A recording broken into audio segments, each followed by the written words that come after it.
दिन का समय दे रहे हैं। 7 दिन के अंदर अंदर अगर अब इस बात के लिए माफी नहीं मांगे कि प्रशांत किशोर पर झूठा मानहानि का मुकदमा करने का कोशिश केस तो नहीं किया है, नोटिस भेजे हैं, तो अगर 7 दिन के अंदर अंदर लीगली कैमरे के सामने आकर ये नोटिस वापस नहीं लिए तो इन पर 500 करोड़ का और जो अवैध संपत्ति ये कब्जा किए हैं, खरीदे हैं, उसकी सारी सूची आपके सामने जारी करेंगे।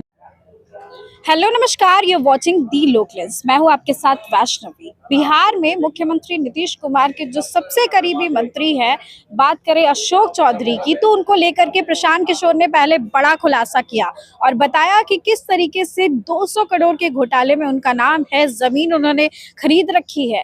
और इसके बाद बता दें कि मंत्री अशोक चौधरी ने मानहानि का नोटिस भेजा प्रशांत किशोर को। अब प्रशांत किशोर फिर से अशोक चौधरी को 1 हफ्ते का अल्टीमेटम देते हुए नजर आ रहे हैं। उन्होंने अशोक चौधरी को 1 हफ्ते का अल्टीमेटम दिया है कि या तो नोटिस वापस ले ले, नहीं तो आप पे एक और बड़ा खुलासा हो जाएगा।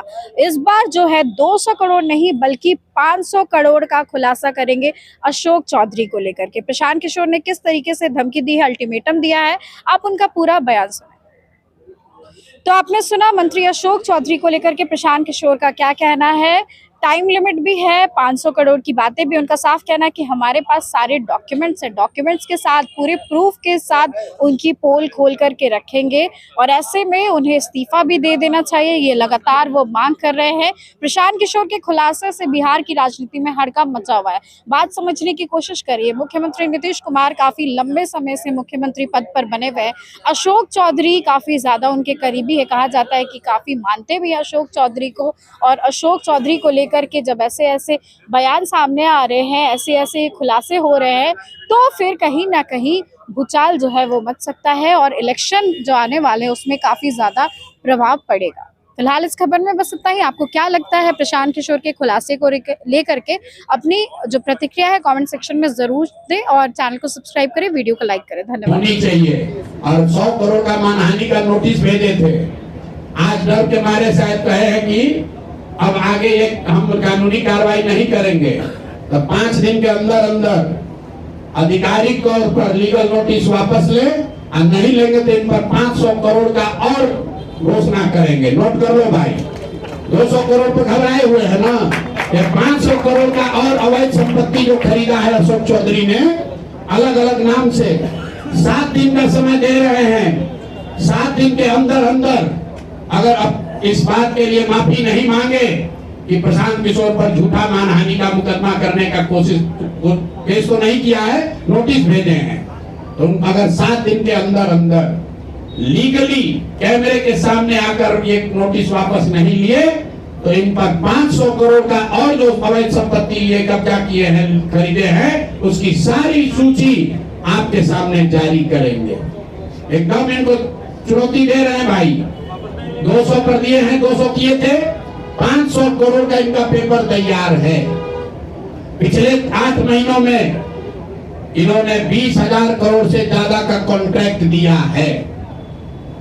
20,000 से ज्यादा का कॉन्ट्रैक्ट भाई साहब ने दिया है और हर कॉन्ट्रैक्ट में 5% पैसा कमीशन के तौर पर लिया गया है। अभी इतना ही बोल रहे हैं। अगले प्रेस कॉन्फ्रेंस तक अगर इन्होंने अपनी गलती नहीं मानी तो जिन लोगों के जरिए ये 5% पैसा वसूला गया है वो लोग को प्रेस के सामने बैठाकर आपसे परिचय कराएंगे कि कौन लोगों ने ये 5% के रेट से पैसा वसूला है। और दूसरी बात, ये जो पैसा रिलीज हो रहा है 0.5% हर रिलीज में पैसा काटा जा रहा है। अभी जो 2 घटना आपने सुनी होगी नोट जलाने की, 2 इंजीनियर्स के घर पे जो नोट के डब्बे पकड़े गए हैं, वो वही पैसा है जो पैसा ये लोग कॉन्ट्रैक्टर को दिए। कॉन्ट्रैक्ट देने के लिए 5% लिया, उसके बाद जब पैसा रिलीज होता है तो 0.5% इनका उसमें शेयर बनता है। वही पैसा ये इंजीनियर कलेक्ट करके वापस ला रहे थे पटना जमा कराने, जो एक आदमी उसमें पकड़ा गया। एक आदमी जेल में भी है और रात भर नोट का गड्डी जलाया गया है। अब अशोक चौधरी इस पर बयान दें कि ये उनके को इसमें संलिप्त हैं कि नहीं है, नहीं है तो आपके सामने अगले प्रेस कॉन्फ्रेंस में उन लोगों को खड़ा करेंगे जो इनके बिहार में ये पैसे की वसूली कर रहे हैं और इनको उसका जवाब देना पड़ेगा। अशोक चौधरी बंद, अब आ जाइए।